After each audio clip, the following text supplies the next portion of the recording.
Welcome to part 2 of 4 of this video series, where we walk through a financial enterprise's journey to the cloud using IBM Cloud for VMware Solutions.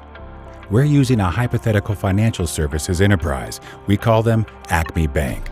We will see Acme Bank migrate its stock trader application to the cloud and modernize it over 4 easy steps.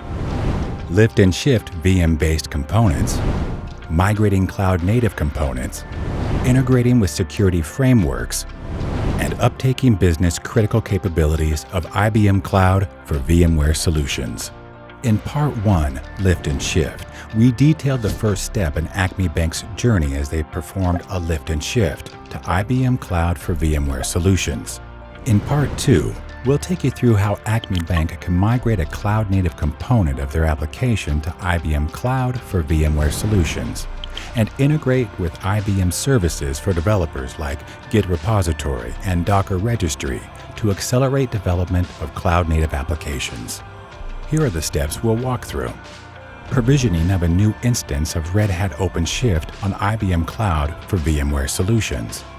Migrating application container images and source into IBM Cloud Container Registry and GitHub repository. Application deployment onto OpenShift on IBM Cloud for VMware Solutions. And finally, application integration with vSphere for Kubernetes-based storage management. Let's kick things off by deploying OpenShift on an instance of IBM Cloud for VMware Solutions dedicated. First, we'll enter a cluster name. Select a vSphere version, choose processors and configure RAM, then set vSAN to high performance. Now, let's deploy an instance of OpenShift. A quick note, remember to copy the pull secret. This can be found in your Red Hat account. Once we've copied the secret, we paste it into the window shown here. The service should now be validated. Great. Let's now move on to migrating application container images and source into the IBM Cloud Container Registry and GitHub repository. First, let's move the source code out of the public GitHub and into an IBM GitHub repository. Perfect. The code is now securely stored in the repository, available for teams to start modernizing. Our next step is to take the existing container images, retag them, and push them up into the IBM Cloud Registry. And it's up. You'll notice IBM Cloud Registry has automatically detected certain security vulnerability issues. This is a great out-of-the-box value add available with this service. Now that both the code and images are up, let's switch to the OpenShift environment and redeploy the application. On the right-hand side, we have the OpenShift environment. We see the stock trader namespace is defined and ready to deploy. For the deployment in IBM ODM component, we're going to follow the GitHub guide, pushing down a part of the middleware. We'll now deploy the application and make sure everything's running smoothly. And that's deployed. Great. Now let's check on the status of our pods.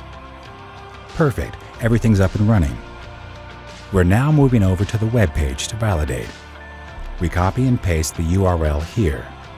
As you can see, the stock trader application and all the information is where it should be. We're now getting into storage. Let's see how vSphere and vSAN seamlessly manage Kubernetes-based storage for applications deployed on OpenShift running on top of IBM Cloud for VMware Solutions. Using the VMware CSI driver, let's create a storage class named new-csi-sc. We select the provisioner to csi.vsphere.vmware.com. The storage class also maps to the vSAN default storage policy. Next, we create a persistent volume claim, choosing the newly created storage class new-csi-sc. We rename this to csi-pvc and input the size. When creating the PVC, keep an eye on the virtual disk object and container volume in the vSphere client. Next, we add a label to the PVC. We see the Cloud Native Storage. The newly created PVC is there, as well as the name, label, and namespace. Now let's move across to the data store. The virtual disk is backing up the PVC. Remember, we can get the same information using the following command lines. Perfect. We've just witnessed how vSphere and vSAN can easily manage Kubernetes-based storage for applications deployed on OpenShift, running on top of IBM Cloud for VMware Solutions. And we're done. Seamless migration of a cloud-native component of an application to OpenShift on IBM Cloud for VMware Solutions. Thanks for watching.